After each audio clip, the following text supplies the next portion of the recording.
చివరికి చదువుకునే లైబ్రరీల్లో లాఠీ చార్జీలు, నిరుద్యోగుల కన్నీళ్లతో అశోక్ నగర్ శోకనగరంగా మారిపోయింది.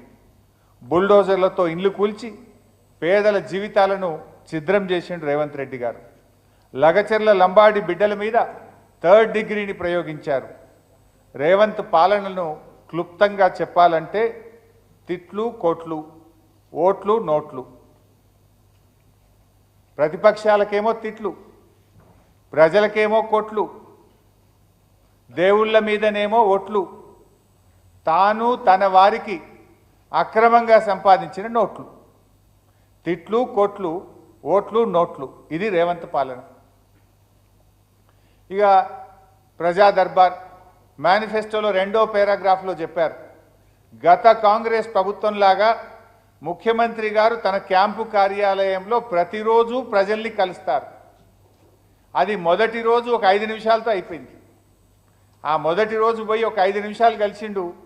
తర్వాత ఆ ప్రజా దర్బార్ దిక్కు కనీసం మళ్ళీ కూడా చూడలే ఈ ముఖ్యమంత్రి గారు. కనీసం మంత్రులు కూడా ప్రజా దర్బార్కు పోలేదు. అంటే ప్రజలను కలిసే అవకాశమే లేకుండా పోయింది. చివరికి ముఖ్యమంత్రి గారు సెక్రటరియట్లో ఉండే 6th ఫ్లోర్కు ఎవరిని పోనీయరు. లిఫ్టు కేవలం ముఖ్యమంత్రి గారికి తప్ప ఏ లిఫ్ట్ కూడా 6th ఫ్లోర్కు పోకుండా అన్ని లిఫ్ట్లను బ్లాక్ చేశారు. దానికి మీరు జర్నలిస్టులే సాక్ష్యం. మీరు కూడా 6th ఫ్లోర్ పోవాలంటే మీ ఫోన్లు, పెన్నులు, మీ బుక్కులన్నీ కూడా పెట్టి డిపాజిట్ చేసిపోయే పరిస్థితి తెచ్చారంటేనే ఏ రకమైన పాలన ఈ రాష్ట్రంలో జరుగుతూ ఉందో, ప్రజాస్వామ్యం ఎట్లుందో దానికి మీరే సాక్ష్యం. ఇకపోతే అసలు ఈ పాలన, ముఖ్యమంత్రి గారి పాలన ఒక నెగటివ్ యాటిట్యూడ్తో ప్రారంభమైంది. అందుకే అన్ని నెగటివ్ ఫలితాలు వస్తున్నాయి. అసలు ఆయన ప్రారంభమే నేను ప్రజాభవన్ ముందు ఇనుప కంచెలు గులగొడుతున్నా అని ఆయన ప్రారంభమే కూల్చివేతలతో ప్రారంభమైంది. ఆయన అడుగులన్నీ నెగటివ్ యాటిట్యూడ్తోనే ప్రారంభమైనాయి. అంటే ఒక ప్రతికూల దృక్పథంతో, నెగటివ్ యాటిట్యూడ్తో రేవంత్ రెడ్డి పాలన ప్రారంభమైంది. వచ్చి రాగానే అసెంబ్లీలో 6 గ్యారంటీల పైన చట్టబద్ధత తెస్తామనే హామీ ఏదైతే ఇచ్చిండ్రో దాన్ని తుంగలో దొక్కారు. వాళ్ళు ఏమన్నారు, మొదటి అసెంబ్లీలోనే 6 గ్యారంటీల మీద చట్టబద్ధత తెస్తాము అని స్పష్టంగా ఆ రోజు హామీ ఇచ్చారు. మొదటి కాదు, 4 అసెంబ్లీ సమావేశాలైనా ఇప్పటి వరకు 6 గ్యారంటీల మీద చట్టబద్ధత రాలేదు. అసెంబ్లీలో దానికి ప్రవేశం లేదు. ఇచ్చిన హామీలు నెరవేర్చలేని తన అసమర్థతను కప్పిపుచ్చుకోవడానికి శ్వేతపత్రాల పేరిట రోధ పత్రాలను ప్రవేశపెట్టారు. దివాలా తీసిందనే నెగటివ్ ఇమేజు రాష్ట్రం నెత్తిన రుద్దారు. పాము మంత్రం వేసిన వాడు పాము కాటికే పోయినట్టు ఈ ప్రభుత్వం తాము పన్నిన ఉచ్చులో తామే పడ్డారు. దాంతో ఆర్థిక వృద్ధి రేటు మందగించింది. కొత్తగా పెట్టుబడులు రాలేదు. ఉన్న పరిశ్రమలు తరలిపోతున్నాయి. నిర్మాణ రంగం కుదేలైపోయింది. Real estate డమాలైపోయింది. అంటే రేవంత్ యొక్క ఇమ్మెచ్యూరిటీ, ఇన్క్యాపబిలిటీ, నెగటివ్ యాటిట్యూడ్ వల్ల రాష్ట్రం అన్ని రంగాల్లో కూడా నిస్తేజం అలుముకుంటా ఉంది. అదే కేసీఆర్ గారి పాలన మీరు చూసినట్టయితే టోటల్లీ పాజిటివ్ యాటిట్యూడ్. 10 ఏళ్ల కేసీఆర్ గారి పాలన మీరు చూస్తే 62,000 కోట్ల నుంచి బడ్జెట్ను 3 లక్షల కోట్లకు పెంచిన ఘనత కేసీఆర్ గారిది. 5 లక్షలున్న జిఎస్డిపి 14.5 లక్షల కోట్లకు పెంచింది కేసీఆర్ గారి ప్రభుత్వం. 1,24,000 రూపాయలున్న తలసరి ఆదాయం 3,47,000 రూపాయలకు పెంచింది 10 ఏళ్ల బీఆర్ఎస్ పాలన. 27,000 కోట్లున్న సేల్స్ ట్యాక్సు 73,000 కోట్లకు పెరిగింది. రిజిస్ట్రేషన్ల ఆదాయం 2,500 కోట్ల నుంచి 13,000 కోట్లకు పెరిగింది. 1,31,00,000 ఎకరాలున్న సాగు విస్తీర్ణం 2,22,00,000 ఎకరాలకు పెరిగింది. ఐటీ ఎగుమతులు 1,10,000 కోట్ల నుంచి 3,33,000 కోట్లకు పెరిగాయి. అంటే కేసీఆర్ గారి మార్పు పాలన దేశానికి దిక్సూచి అయితే రేవంత్ మార్పు పాలన దేశం ముందు నవ్వుల పాలైంది. కేసీఆర్ మార్పు పాలన దేశానికి దిక్సూచి అయితే రేవంత్ చెప్పిన మార్పు పాలన దేశం ముందు నవ్వుల పాలైంది. ఇది వీళ్ళు తెచ్చినటువంటి మార్పు. మరి ఇందాక మనం అనుకున్నట్టు ప్రజాస్వామ్యం అనేది రాష్ట్రంలో కూని అయిపోయింది. వీళ్ళు చెప్పిన 7వ గ్యారంటీ అనేది నవ్వుల పాలైపోయింది. అసలు రోడ్డెక్కని రంగమే లేదు. రైతుల్ని రోడ్డెక్కించారు, నిరుద్యోగుల్ని రోడ్డెక్కించారు, అవ్వా తాతల్ని రోడ్డెక్కించారు, పోలీసులు రోడ్డెక్కించారు, నిరుద్యోగులు రోడ్డెక్కారు. అన్ని వర్గాల ప్రజల్ని కూడా ఈ ఏడాది కాలంలో రోడ్డెక్కించినటువంటి ఘనత రేవంత్ రెడ్డి గారి ప్రభుత్వం. ఇంకా వచ్చి రాగానే అనాలోచిత ప్రకటనలు, ఆగమాగం. గచ్చిబౌలి నుంచి శంషాబాద్ ఎయిర్పోర్ట్కు మెట్రో రైలు రద్దు, ఫార్మా సిటీ రద్దు, హైదరాబాద్లో 10 గంటలకే వాణిజ్య వ్యాపారాలన్నీ బందు, హైడ్రా పేరిట కూల్చివేతల పేరిట అరాచకం. అంటే ఇవన్నీ కూడా ఒక నెగిటివ్ యాటిట్యూడ్. దాంతో ఏమైంది, మొత్తం కూడా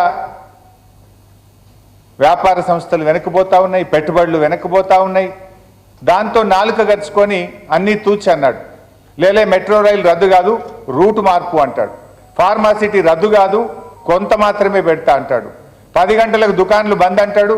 లేలే ఇది మళ్ళీ 1 గంట దాకా పెంచుతా అంటాడు. కానీ ఏమైంది, జరగాల్సిన డ్యామేజ్ జరిగిపోయింది. హైదరాబాద్ బ్రాండ్ ఇమేజ్ ఆగమైపోయింది. పెట్టుబడి పెట్టే సంస్థలు పునరాలోచనలో పడ్డాయి. రేవంత్ యొక్క అపరిపక్వ వైఖరితో రాష్ట్ర ప్రగతి మసకబారింది. పరిపాలనలో కూడా వైఫల్యమే. నిజంగా చెప్పాలంటే ఆగమాగం.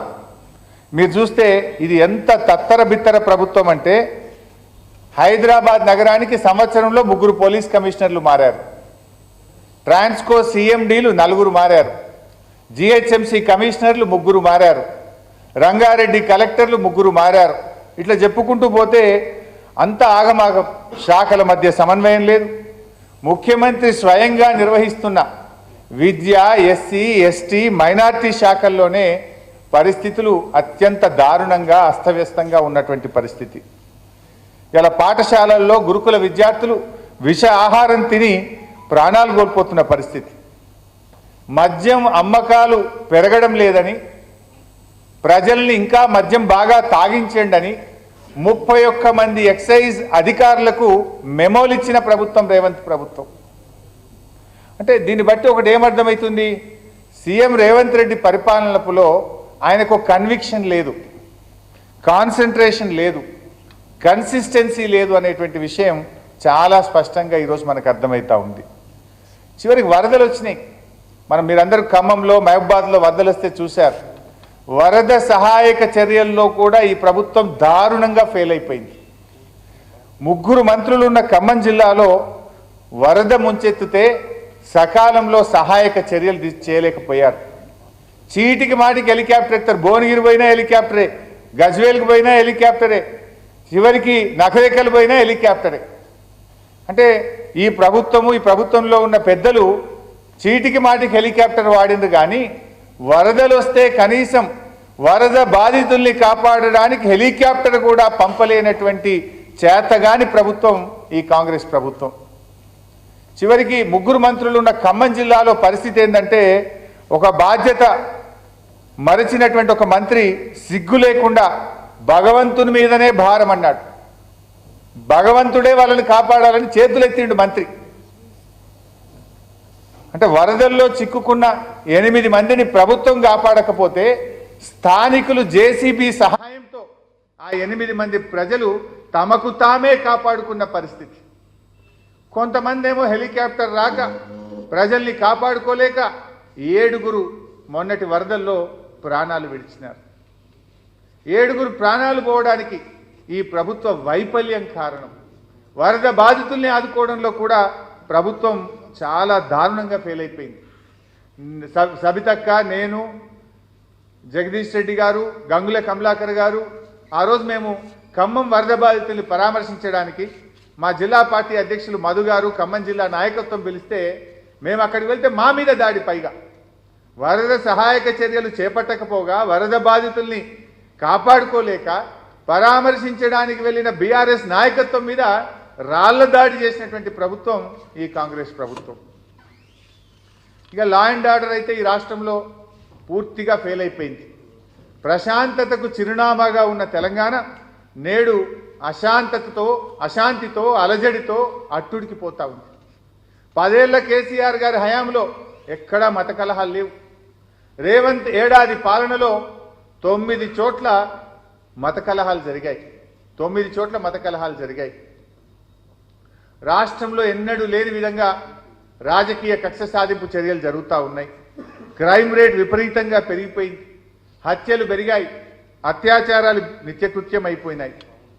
చివరికి ముఖ్యమంత్రి గారి స్వంత గ్రామం, ఇందాక మన వీడియోలో చూసాం, కొండారెడ్డిపల్లి మాజీ సర్పంచ్ సాయిరెడ్డి గారు రేవంత్ రెడ్డి బ్రదర్స్ వల్ల నేను చనిపోతా ఉన్నా, వాళ్ళ వేధింపులు తట్టుకోలేక నేను చనిపోతున్నానని సూసైడ్ నోట్ రాసి మాజీ సర్పంచ్ సాయిరెడ్డి గారు చనిపోతే ఈ రోజు వరకు చర్యలు లేవు, విచారణ లేదు. అంటే చట్టం కాంగ్రెస్ పార్టీకి చుట్టమైపోయింది. ఈ చట్టం గాంధీ భవన్లో ఆధారంగా ఈ రాష్ట్రంలో ఈరోజు చట్టం అమలవుతా ఉంది. ఎవరి మీద కేసులు పెట్టాలనో, ఏ సెక్షన్లు పెట్టాలనో, ఎఫ్ఐఆర్ ఎప్పుడు ఇవ్వాలనో గాంధీ భవన్లో ఇచ్చే సూచనల మీద ఈరోజు రాష్ట్రంలో చట్టం పనిచేస్తున్నటువంటి పరిస్థితి.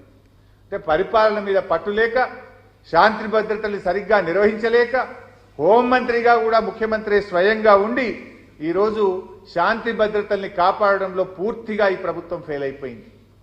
శాంతి భద్రతల వైఫల్యం వల్ల కూడా ఈరోజు రాష్ట్రంలో పెట్టుబడులు పెట్టడానికి అనేక మంది ముందుకు రాక వెనక్కి వెళ్ళిపోతున్నటువంటి పరిస్థితి ఉంది. ఇకపోతే 6 గ్యారంటీల విషయంలో మనందరికీ తెలుసు. 10 ఏళ్ల కేసీఆర్ గారి పాలన చూశాం. ఎన్నికల ముందు హామీ ఇచ్చిన కేసీఆర్ గారు అనేక పథకాలు అమలు చేశారు. హామీ ఇవ్వకుండా అనేక పథకాలు అమలు చేశారు. ఎన్నికల్లో చెప్పని రైతు బంధును తెచ్చింది కేసీఆర్. ఎన్నికల్లో చెప్పకపోయినా కేసీఆర్ కిట్టును తెచ్చారు. కళ్యాణ లక్ష్మి పథకాన్ని తెచ్చారు. రైతు బీమాను తెచ్చారు. ఇలా ఎన్నో పథకాలను ప్రజలకు ఓట్ల సందర్భంగా వాగ్దానం చేయకపోయినా ప్రజల అవసరాలను గుర్తించి చేసిన నాయకుడు కేసీఆర్ అయితే, ఎన్నికల సందర్భంగా ఆపద మొక్కులు మొక్కి బాండు పేపర్ల మీద రాసిచ్చి 100 రోజుల్లో అమలు చేస్తామని ప్రజల్ని మోసం చేసిన సర్కార్ రేవంత్ రెడ్డి సర్కార్. ఎన్నికల్లో హామీ ఇవ్వకపోయినా చేసిన నాయకుడు కేసీఆర్ అయితే, బాండు పేపర్ల మీద రాసిచ్చి మోసం చేసిన నాయకుడు రేవంత్ రెడ్డి. ఇగో ఇది నక్కకు నాగలోకానికి ఉన్నంత తేడా. 10 ఏళ్ల బీఆర్ఎస్ పాలన సంక్షేమ రంగంలో స్వర్ణయుగాన్ని సృష్టించింది. కానీ రేవంత్ పాలన సంక్షేమాన్ని సర్వనాశనం చేసింది. ఇవాళ రైతు బంధు బంద్ అయిపోయింది, కేసీఆర్ కిట్ బంద్ అయిపోయింది, బతుకమ్మ చీరలు బంద్ అయిపోయినాయి. అంటే సంక్షేమం అనేది సన్నగిల్లుతున్నటువంటి పరిస్థితి. 6 గ్యారంటీల్లో మొదటి హామీ మహాలక్ష్మి. ఏం చెప్పిండ్రు? మా ప్రభుత్వం వచ్చిన 100 రోజుల్లోనే ఈ రాష్ట్రంలో ఉన్న 1,62,00,000 మంది అక్కా చెల్లెళ్లకు నెల 2,500 రూపాయలు ఇస్తామని ఆ రోజు అక్క చెల్లెలను కాలేళ్లు పట్టుకొని నమ్మించి ఓట్లేసుకున్నారు. మరి 100 రోజులు కాదు కదా, నీ పాలనకు 365 రోజులైనా మహాలక్ష్మి అమలు కాలేదు. కనీసం ఎప్పటి నుంచి ఇస్తారో కూడా చెప్పలేనటువంటి పరిస్థితి.